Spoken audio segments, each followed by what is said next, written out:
우리 캐나다에는 그런 얘기가 있죠. 마더스데이는 외식하고 파더스데이는 바베큐하고, 그렇죠? 아직 코로나가 끝나지 않았지만 오늘 하루만큼은요, 우리 가족들과 좋은 시간 보내시고 또 우리 부모님들을 통해서 우리에게 주신 하나님의 사랑과 은혜를 묵상하고 더 풍성히 누리는 그런 하루가 되기를 축복합니다. 하나님의 말씀 보겠습니다. 사도행전 8장 26절에서 39절 말씀입니다. 개역 개정 성경으로 읽겠는데요. 신약 200페이지에 있습니다. 사도행전 8장 26절부터 39절까지 말씀입니다. 주의 사자가 빌립에게 말하여 이르되 일어나서 남쪽으로 향하여 예루살렘에서 가사로 내려가는 길까지 가라 하니 그 길은 광야라. 일어나 가서 보니 에디오피아 사람 곧 에디오피아 여왕 간다게의 모든 국고를 맡은 관리인 내시가 예배하러 예루살렘에 왔다가 돌아가는데 수레를 타고 선지자 이사야의 글을 읽더라. 성령이 빌립더러 이르시되 이 수레로 가까이 나아가라 하시거늘 빌립이 달려가서 선지자 이사야 글 읽는 것을 듣고 말하되 읽는 것을 깨닫느냐 대답하되 지도해 주는 사람이 없으니 어찌 깨달을 수 있느냐 하고 빌립을 청하여 수레에 올라 같이 앉으라 하니라. 읽는 성경 구절은 이것이니 일렀으되 그가 도살자에게로 가는 양과 같이 끌려갔고 털 깎는 자 앞에 있는 어린 양이 조용함과 같이 그의 입을 열지 아니하였도다. 그가 굴욕을 당했을 때 공정한 재판도 받지 못하였으니 누가 그의 세대에 말하이요 그의 생명이 땅에서 빼앗김이로다 하였거늘 그 내시가 빌립에게 말하되 청컨대 내가 묻노니 선지자가 이 말하는 것이 누구를 가리킴이냐 자기를 가리킴이냐 타인을 가리킴이냐. 빌립이 입을 열어 이 글에서 시작하여 예수를 가르쳐 복음을 전하니 길 가다가 물 있는 곳이 이르러 그 내시가 말하되 보라 물이 있으니 내가 세례를 받음에 무슨 꺼리낌이 있느냐.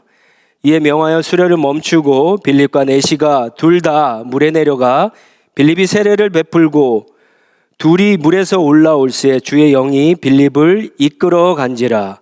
내시는 기쁘게 길을 가므로 그를 다시 보지 못하니라. 아멘.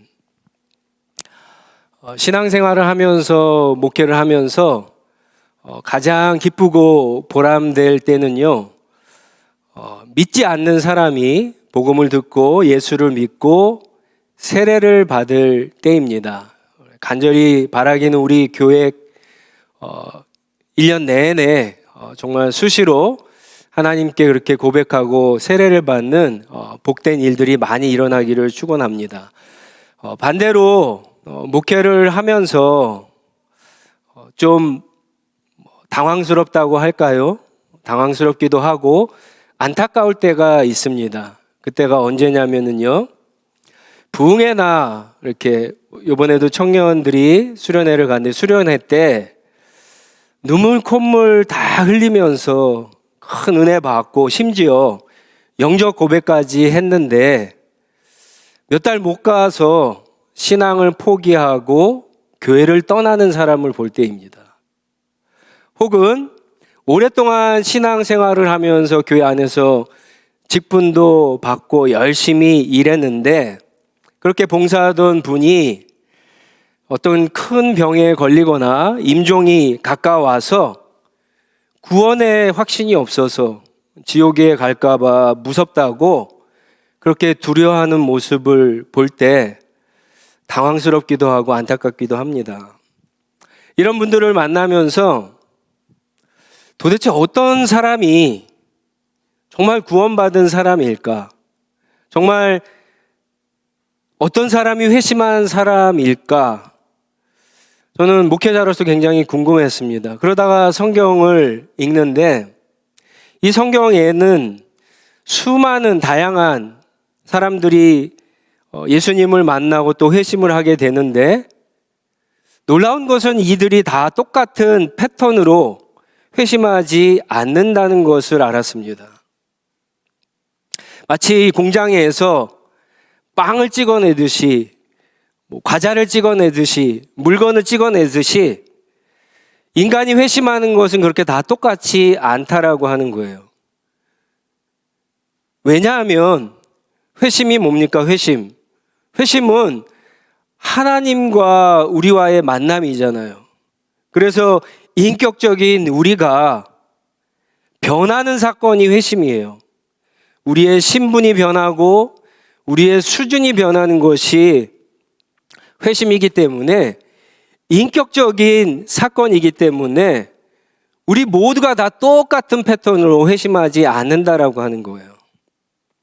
더 정확히 얘기하면요, 회심은 우리가 변하는 것은, 우리가 구원받는 것은 회심하는 사람의 놓여진 처지, 환경, 여건, 그 사람의 마음의 상태, 하나님을 향한 어떤 의지, 열정, 어떤 노력, 이런 것들에 따라서 다 다르게 회심한다는 겁니다. 복음서나 사도행전을 보면은 회심하는 사람들이 많은 종류가 있습니다. 그래도 이 사람들을 시간에 따라서 크게 두 가지로 분류할 수가 있습니다. 복음을 듣고 그 즉시 바로 회심하는 사람들이 있어요. 급진적으로 회심했다 그래서 레디컬하고 패스트하게 컨버전 했다고 그렇게 이야기합니다. 반면에 천천히 회심하는 사람도 있습니다. 복음을 들었지만 그 당시에는 회심하지 않아요. 그러나 복음을 또 듣고 시간이 어느 정도 흘러서 어느 순간에 자기도 알 수 없게 그렇게 회심하는 사람들이 있습니다. 점진적으로 회심했다 그래서 프로그레시브하게 컨버전한 사람들이 있습니다. 물론 이 두 가지 경우 다 복음이 매개체가 됩니다. 복음을 듣고 깨닫고 그리고 진실한 회개와 그 예수 그리스도를 믿는 분명한 고백과 변화된 모습이 이 둘 다 나타납니다. 네, 여러분 궁금하죠? 그렇다면 성경에는 이 두 가지 패턴, 단번에 회심하는 사람과 천천히 회심하는 사람과 이 둘 중에 어떤 사람이 더 많을까요? 어느 날 갑자기 복음을 듣고 회심하는 사람이 많을까요? 아니면 천천히 가랑비에 옷 젖듯이 천천히 그렇게 복음을 듣다가 어느 순간에 회심하는 사람이 많을까요? 오늘날 우리 교회 가운데는 어떤 사람이 많을까요? 그리고 여러분들은 회심을 했다면 어떤 쪽에 더 가깝습니까? 복음을 듣는 그 즉시 회심했습니까? 아니면 교회 안에 복음을 계속해서 오래 듣다 보니까 어느 순간에 구원을 받고 회심을 했습니까? 일반적으로 회심할 때 많은 사람들이 이렇게 오해를 합니다. 회심이 일어날 때는 어떤 성령의 특별한 체험이 반드시 따라온다라고 생각을 합니다. 방언을 하고 어떤 큰 병에 걸렸다가 병이 치료되고 환상을 보거나 하나님의 음성을 듣는 어떤 신비하고 특별한 체험이 있어야 회심했다라고 생각을 해요. 그래서 회심 그러면은 많은 분들이 다메섹 도상에서 사울이 회심해서 바울이 되었던 그것을 떠올리고 그것이 회심의 표준이라고 그렇게 생각하는 경우가 많이 있습니다. 여러분 다시 말씀드립니다. 뭘 자꾸만 본다는 사람들 조심해야 돼요. 성경을 잘 읽어보세요. 바울도 예수 그리스도를 보지 못했어요. 음성을 들었을 뿐이에요. 바울의 회심은 아주 특별한 케이스입니다. 오늘날 우리 가운데 바울처럼 회심할 사람은 거의 없습니다. 단연코. 만약에 바울처럼 그렇게 하나님이 쓰실 사람이 우리 가운데 있다면 그렇게 될 수도 있겠죠. 그러나 그런 일들은 거의 일어나지 않습니다. 영적인 기적, 영적인 체험을 했다고 해서 회심한 사람이 아닙니다. 영적인 체험을 하고 기적을 경험해도 회심하지 않을 수 있습니다. 그렇기 때문에 저처럼 어느 순간에 당황할 수 있게 됩니다. 회심은 성령의 특별한 체험이나 기적으로 확인하는 것이 아닙니다.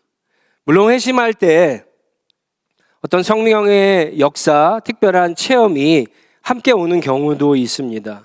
그렇지만 우리가 정말 회심했느냐, 구원을 받았느냐라고 하는 것은 그런 체험이나 기적으로 확인하는 것이 아니라 그 사람이 복음을 듣고 깨닫고 정말 자기가 하나님 앞에서 죄인이라서 진심으로 회개한 적이 있는가?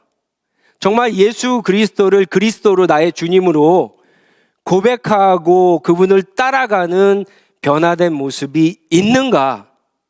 그거를 확인해 봐야 되는 거예요.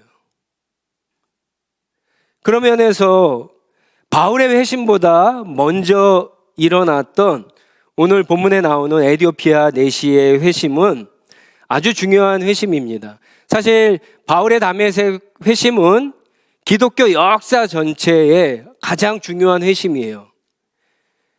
세계 선교의 흐름을 바꾼 사건이 사실은 바울의 회심이죠. 그러나 오늘 본문에 나오는 이 에디오피아 내시의 회심은 실질적으로 우리가 복음을 전하고 또 복음을 듣고 회심하기를 원하는 사람들에게 실질적인 교훈을 주는 아주 중요한 회심 사건입니다. 오늘 본문 말씀에 보면은 이 내시의 회심은요, 빌립에서부터 시작이 됩니다. 사도행전 6장에 보면 오늘 본문에 나오는 이 빌립은요, 예루살렘 교회에 7 집사가 세워지죠. 성경은 스데반, 빌립 그렇게 이야기합니다. 그러니까 스데반 다음으로 빌립이 굉장히 중요한 역할을 했던 인물인 것을 알 수가 있습니다. 근데 사도행전 8장에 보면은 스데반이 순교를 하고 예루살렘 교회에 큰 박해가 일어납니다. 그래서 성경은 사도 외에는 모든 예루살렘 교인들이 다 흩어졌다라고 그렇게 이야기합니다. 사도들도 다 숨었어요.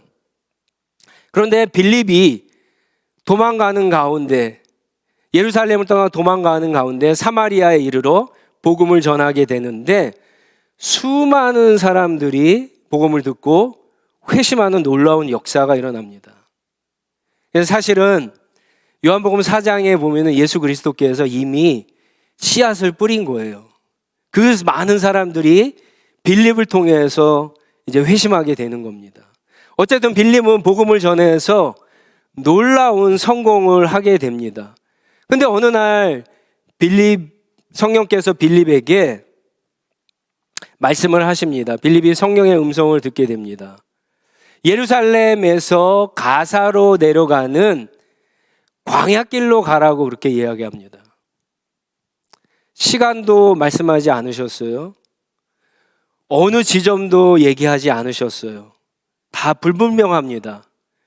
그런데 빌립은 성령의 음성을 분명히 알았어요. 그래서 아무런 질문도 하지 않고 즉각적으로 순종을 합니다.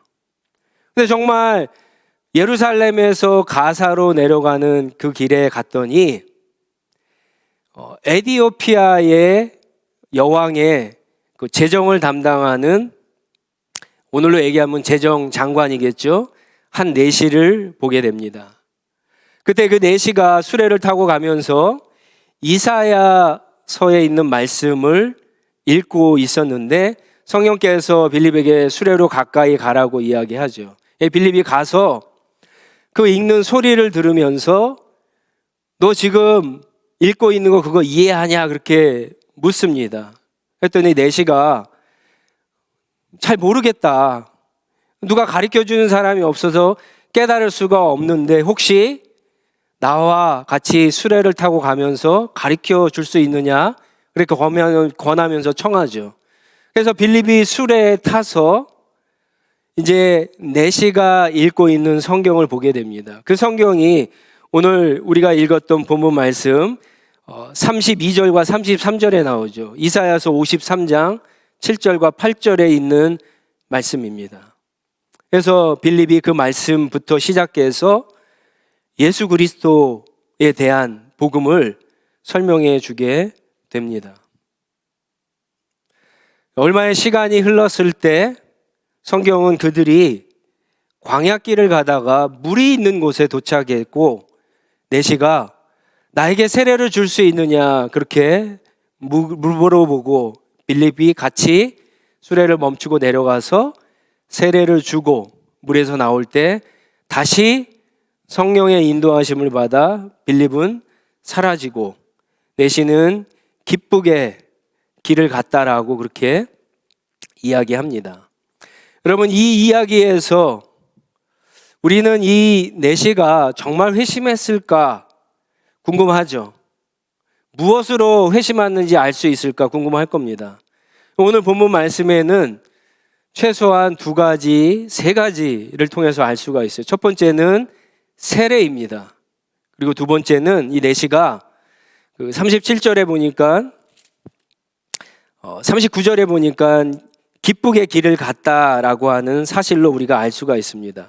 사도행전 22장 16절 말씀을 한번 펴보시기 바랍니다. 사도행전 22장 16절에 이런 말씀이 있습니다. 이제는 왜 주저하느냐? 일어나 주의 이름을 불러 세례를 받고 너희 죄를 씻으라 하더라. 여러분, 사도행전 안에서 초대교회 안에 세례는요, 오늘날 우리가 생각하는 세례랑은 좀 다릅니다. 그 당시에 세례는 누가 세례를 받는다라고 하는 것은요, 예수 그리스도를 분명히 믿고 고백하고 그분을 따르는 제자가 되겠다라고 하는 고백이에요. 정말 목숨을 내놓고 예수님을 믿잖아요. 그런 공동체 교회 안에 속하게 되었다라고 하는 뜻입니다. 그런데 뿐만 아니라 사도행전 22장 16절에 보면은 세례를 받는다라고 하는 것은 죄를 용서받는 것, 회개하고 죄를 용서받는 것과 같은 말로도 쓰였다라고 하는 거예요. 그러니까 세례 받았다라고 하는 것은 이 내시가 회개하고 그리스도를 믿었다라고 하는 뜻과 같은 거예요. 그러니까 오늘날 우리가 생각하는 세례와는 사실 많이 다릅니다. 여러분, 오늘날 우리가 세례 받는다고 했을 때 그 의미가 정말 무엇인지 알고 세례를 받을까? 어쩔 때는 목회자인 저도 퀘션 마크가 생깁니다. 자기 죄에 대해서 정말 하나님 앞에 진실하게 회개하는 마음으로 세례를 받는 건지, 정말 예수 그리스도를 목숨까지는 아니더라도 나의 유일하신 그리스도로, 메시아로 믿고 이제 내가 다른 어떤 거 섬기지 않고 예수님만 나의 왕으로 섬기고 따라가겠다라고 하는 결단을 하고 세례를 받는 것인지 의문이 듭니다. 솔직히 교회 생활 오래 해서 나이가 되면은 봉사하려면 세례 받지 않습니까? 이 세례가 어떻게 보면은 우리 신앙 생활의 첫 단추잖아요. 첫 단추부터 잘못 끼는 경우가 교회 안에 비일비재하게 일어난다는 거예요. 첫 단추부터 잘못 끼게 되면 그 다음에는 보남 안 하죠. 쉽지가 않는 겁니다. 구원을 받기 위해 그리고 회심하기 위해 세례 받는 것이 아니에요. 세례는 회심을 했기 때문에 죄의 용서와 믿음의 고백이에요. 하나님과 많은 증인들 앞에서 사랑한다라고 하는, 믿는다라고 하는, 내가 교회의 일원으로 한 공동체가 되어서 주님을 따라가겠다라고 하는 고백이 세례입니다. 교회가 당연히 세례받는 사람들을 잘 가르치고 확인해 봐야 됩니다. 그런데 사실은 교회보다도 세례 받는 사람들이 더 중요해요. 세례 받는 온 사람이 자기 예수님 믿는다라고 하는데 안 줄 수 없잖아요. 그걸 가지고 오랜 시간에 걸쳐서 거짓말 탐지기로 확인해 볼 수 없잖아요. 예수님께서 명령하신 것처럼 교회는 그 권위를 가지고 예수님을 믿는 사람에게 세례를 줄 뿐이에요. 사실은 세례 받는 사람들이 자기 자신의 신앙을 더 철저하게 점검하셔야 돼요. 내가 정말 복음을 깨달았는지, 그래서 주님 앞에 진실한 마음으로 회개를 했는지, 내가 이제는 부족하지만 연약하지만 나를 사랑하신 하나님의 그 놀라운 사랑과 은혜가 감사해서 예수님을 나의 주인님으로 삼고 주님을 따라가는 삶을 물론 그런 능력과 힘은 없지만 주님이 함께 하신다고 하셨으니까 힘들어도 그 좁은 길을 가려고 하는 마음이 있는지 그것을 확인해 봐야 된다라고 하는 거예요. 또 한 가지는요, 이 내시가 회심한 또 한 가지 증거는 이 내시가 세례를 받은 후에 기쁨으로 자기 길을 갔다라고 하는 사실이에요. 여러분, 이 내시를 보면은 우리가 잘 아는 이방인 고넬료처럼 이방인이지만 사실 다른 나라 사람이지만 특히 흑인이지만 에티오피아 사람이니까 흑인이겠죠. 흑인이지만 예루살렘까지 와서 하나님께 예배를 드릴 정도로 굉장히 경건한 사람이었다라고 하는 거예요.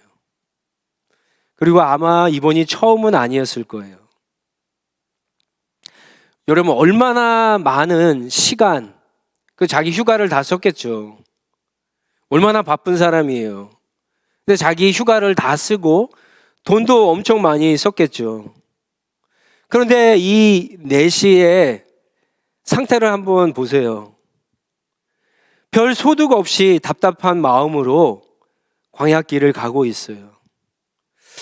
광야길을 갔다라고 하는 것은 어떻게 보면은 지금 이 내시가 믿고 있는 유대교죠. 유대교를 믿는 이 내시에 소망이 없는 어떤 영적인 상태를 잘 대변해주고 있는지도 모르겠습니다. 그런데 이 내시가 광야길에서 갑자기 나타난 빌립을 만나서 자기가 그토록 알고 싶었던 하나님의 말씀, 진리, 그것을 깨닫게 되는 거죠. 복음을 듣고 깨닫게 돼요. 믿게 되고 세례를 받게 되고 구원을 받았어요. 여러분, 그러니 얼마나 기쁘겠습니까? 처음에 예루살렘을 떠났을 때는 답답하고 무거운 마음이었지만 복음을 듣고 구원을 받고 세례를 받은 후에는 얼마나 기뻐서 그 광야길을 가겠어요. 답답했던 마음, 무거웠던 마음이 얼마나 홀가분해졌겠어요. 이제 어떻게 살아야 되는지, 누구를 위해서 무엇을 위해서 살아야 되는지 분명하게 알았겠죠. 인생의 빛이 비쳤겠죠. 돈을 가지고 있었지만 그의 삶이 불편한 게 전혀 없었지만 살아가면 살아갈수록 자기 인생에 어두웠던 자기 인생의 한 줄기에 빛이 비친 거죠. 얼마나 기뻤겠습니까? 복음을 듣고 회심한 사람들, 구원받은 사람들의 모습이 기쁨이에요. 여러분들이 복음을 듣고 하나님을 만났을 때, 구원받았을 때 그 경험들을 한번 떠올려 보세요. 이제까지 느낄 수 없었던 평강, 기쁨, 이런 것들 아닙니까?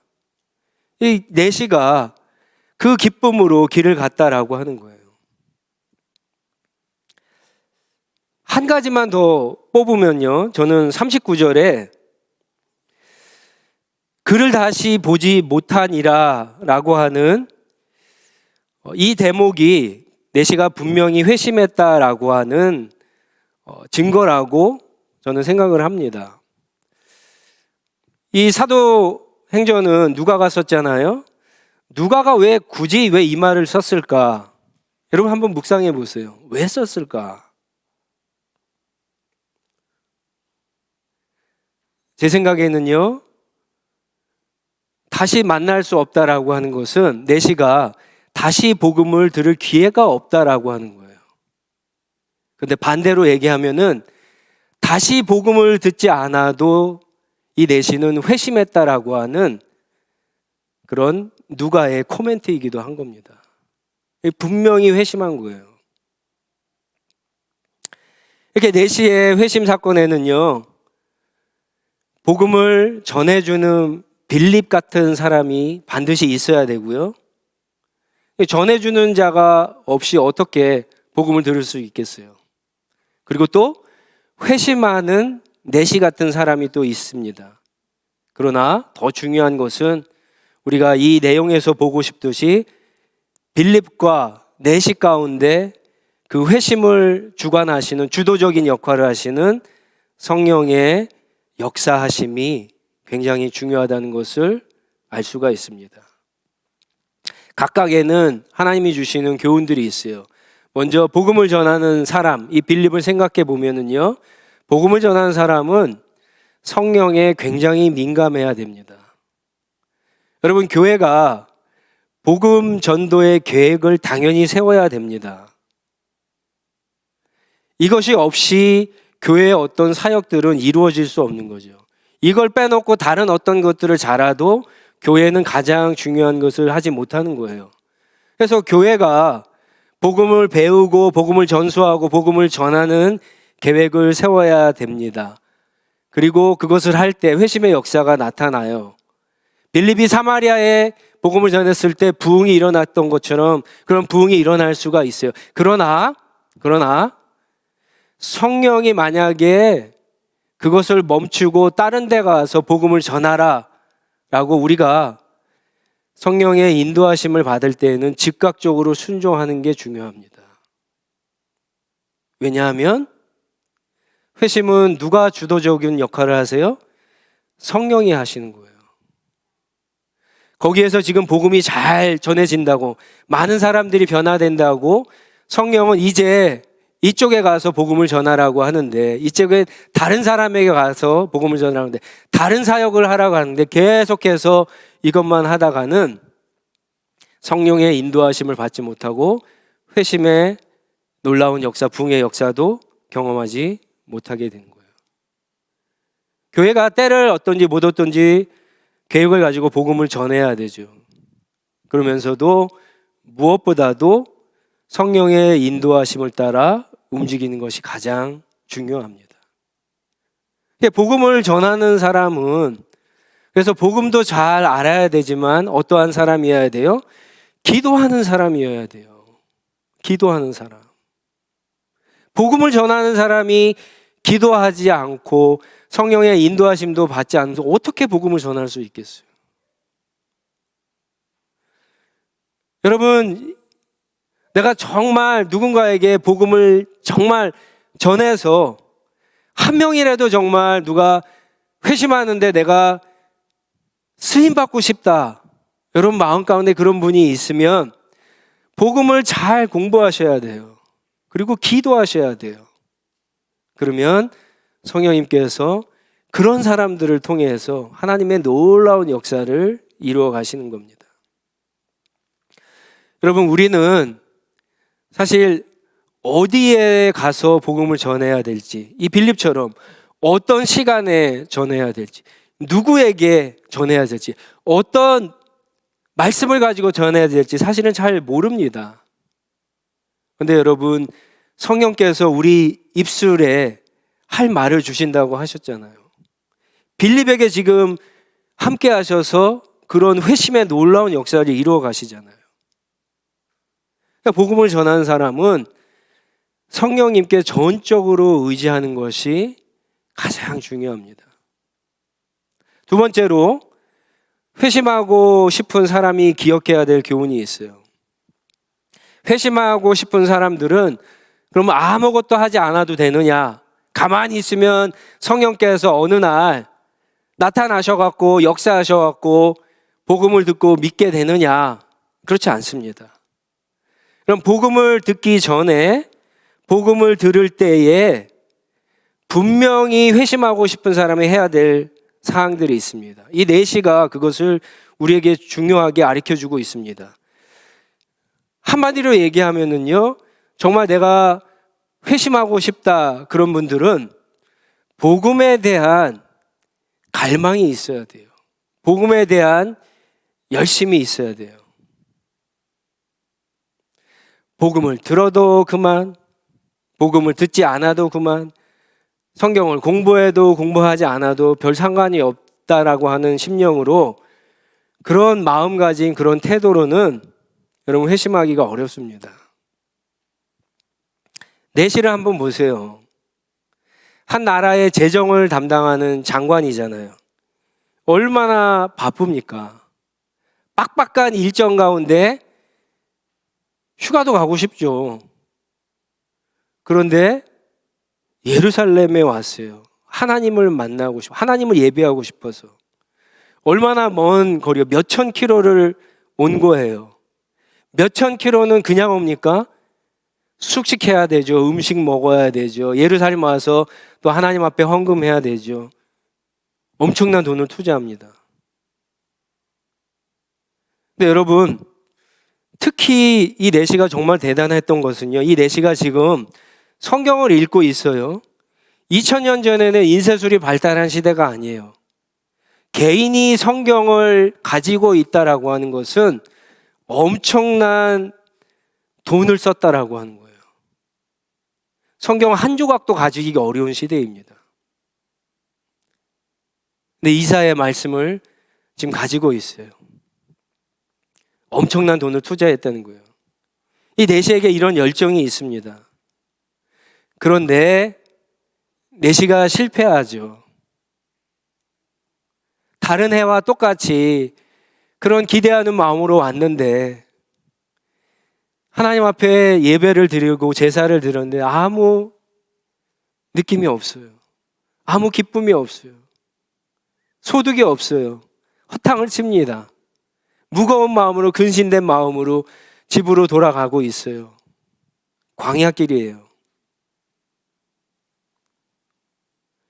만약에 이 내시가 한 달 전에만, 정확하게 시간은 알 수 없지만 한 달 전에 왔으면은 달랐을지 몰라요. 예수님을 만날 수도 있어요. 근데 시간도 놓쳤어요. 아니, 며칠 전에만 왔으면 예루살렘에 엄청난 일이 일어났잖아요. 베드로의 설교를 통해서 5,000명, 3,000명이 지나갔고 막 사람들이 복음을 서로 증거하고 얘기하는데 그때라도 왔으면 복음을 들었을 텐데 그 기회도 놓쳐요. 하필이면 스데반이 순교하고 큰 박해가 일어나서 믿는 사람들이 다 없어지고 사도들은 다 꽁꽁 숨어 지내는 때에 온 거예요. 그런데 여러분, 어떤 일이 일어납니까?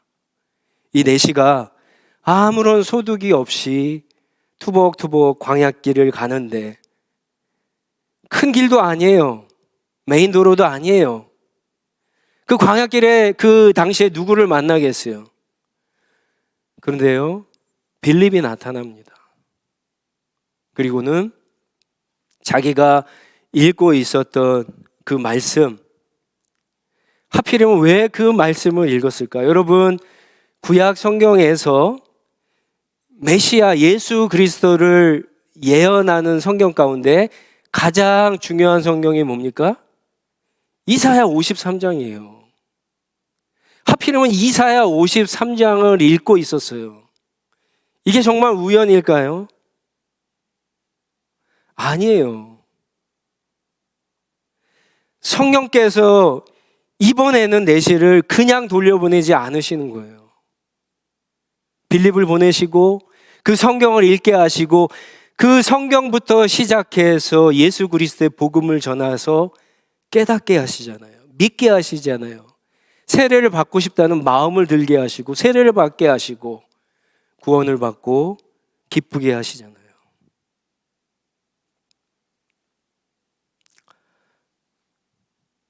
정말 나도 정말 회심하고 싶다. 나도 정말 구원받고 싶다. 나도 정말 하나님의 말씀을 깨닫고 정말 주님의 사랑이 굉장히 놀랍다고 하는데 그 사랑을 받고 싶은 분들은요, 이 4시의 열정을 좀 생각해 볼 필요가 있습니다. 예수님 정말 보고 싶어요. 예수님의 음성을 듣고 기도만 해서는 안 돼요. 성령께서 역사하실 때까지 기다려서는 안 돼요. 여러분, 이 성경을 잘 보세요. 빌립은, 복음을 전하는 빌립은 성령의 인도하심을 따라서 복음을 전하잖아요. 근데 내시는 성령의 역사를 깨닫고 있습니까, 지금? 못 깨달아요. 아마 나중에나 알았겠죠. 성령이 역사하고 있다는 사실을 내시는 몰라요, 지금. 우리도 여러분 마찬가지예요. 성령이 우리 가운데 역사하심을 몰라요. 성령이 함께 하시지 않으니까 모르죠. 구원받은 사람은 성령이 함께 하니까 알죠. 민감하면.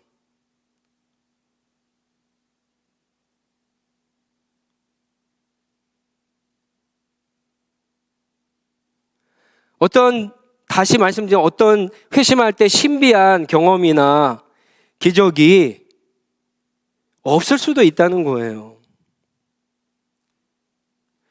그런 것을 기대하기보다는요, 회심하기 전에 회심할 때 이 내시처럼 하나님의 말씀, 진리에 대한 열정을 가지고 내가 할 수 있는 일을 하는 것이 중요합니다. 회심하고 싶어 하는 사람이 몇 푼 안 되는 성경책도 하나 안 사고 큐티책도 하나 안 사고 말씀을 제대로 공부할 수 있는 성경 공부, 제자 훈련, 성경 설교를 듣는 시간에 잘 나오지 않으면서 어떻게 회심할 수 있겠어요?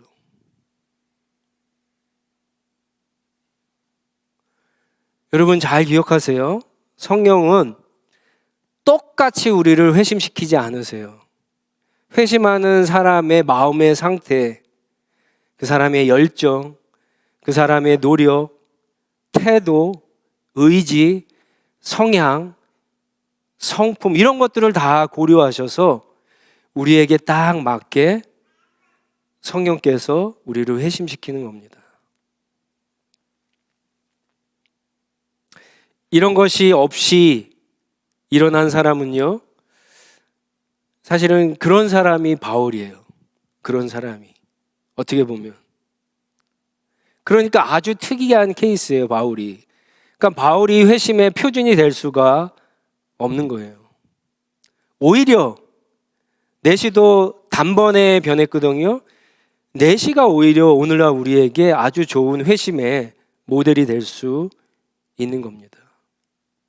물론 복음을 알고자 하는 열정과 태도와 의지와 노력이 있어도 그렇다고 해서 자동적으로 회심하는 것은 아닙니다. 오히려 더 시간이 걸릴 수 있고 점진적으로 회심할 가능성이 더 많습니다. 그러나 이 에티오피아 내시 같은 경우에는 고향에 돌아가면은 복음을 들을 수 있는 상황이 안 되거든요. 그러니까 바로 빌립을 통해서 회심하는 그런 놀라운 역사가 일어난 겁니다. 정말 회심하고 싶으신 분들, 내가 정말 하나님의 구원을 값없이 주신 구원을 받고 싶은 분들은요, 포기하시면 안 돼요. 말씀을 읽고 답답하다고 깨닫지 못한다고 덮으지 마시고 조금 더 여러분 하나님의 은혜가 있는 곳에 가까이 나오는 그런 열심을 가지시기 바랍니다. 우리의 지금의 상황이 이 내시처럼 광야길을 가는 것 같지만 결국 여러분, 하나님께서 그걸 다 보세요. 성령님께서 우리를 도우실 거예요. 그래서 분명히 우리가 성경을 읽을 때, 아니면 이렇게 설교를 들을 때, 아니면 성경 공부를 할 때 아무 기대감이 없이 제자 훈련을 하는데 그 자리에 성령께서 함께 하셔서 여러분이 꽉 막혀 있었던 그 지각을 열어주시고 여러분의 영혼에, 어두운 영혼에 진리의 빛을 비춰주셔서 깨닫게 하시고 믿게 하시고 구원을 받는, 그래서 기쁨으로 이제는 어떻게 살아야 되는지, 어느 길로 가는지 알지 못하는 인생길을 기쁨으로 가게 되는 그러한 역사가 일어나게 될 것입니다. 이 놀라운 은혜를 저와 여러분 모두가 매일매일 경험하면서 기쁨으로 주님과 동행하는 저와 여러분들이 되시기를 주님의 이름으로 축원합니다. 우리 기도하겠습니다. 우리 한번 기도할 때 불편하지 않은 분들은 일어나서 하나님 앞에 결단하면서 기도했으면 좋겠습니다.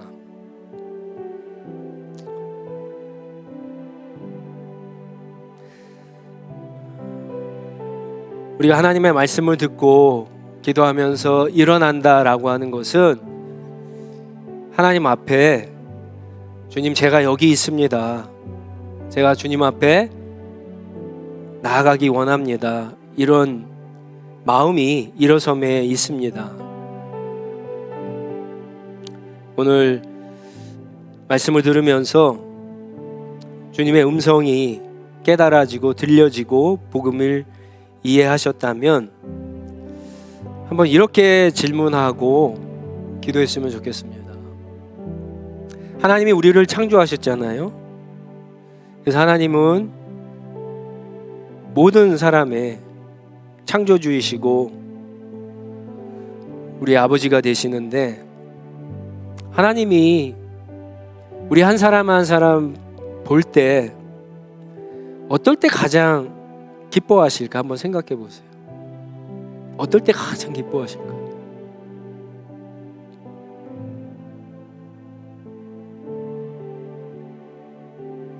누가복음 15장에 보면은 아들이 돌아왔을 때예요.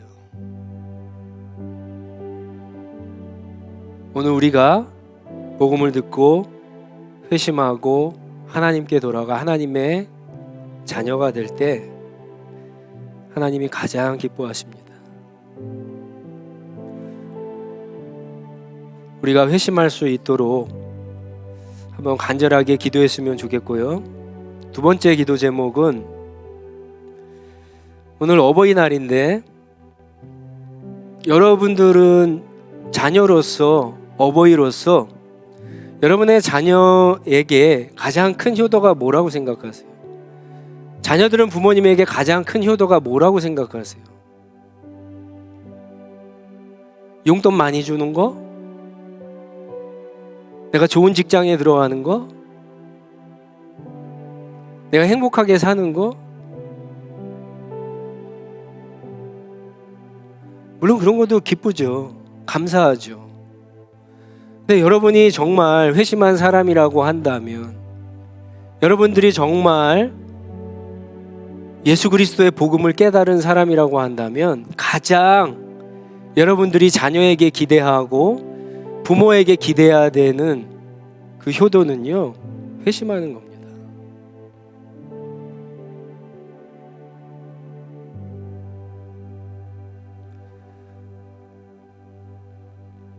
여러분들이 자녀라면, 여러분들이 부모라면 오늘 이 시간 우리 자녀들의 회심, 우리 부모님의 회심, 가족들의 회심을 위해서 한번 이 시간 간절히 기도할 수 있기를 바랍니다. 같이 기도하겠습니다.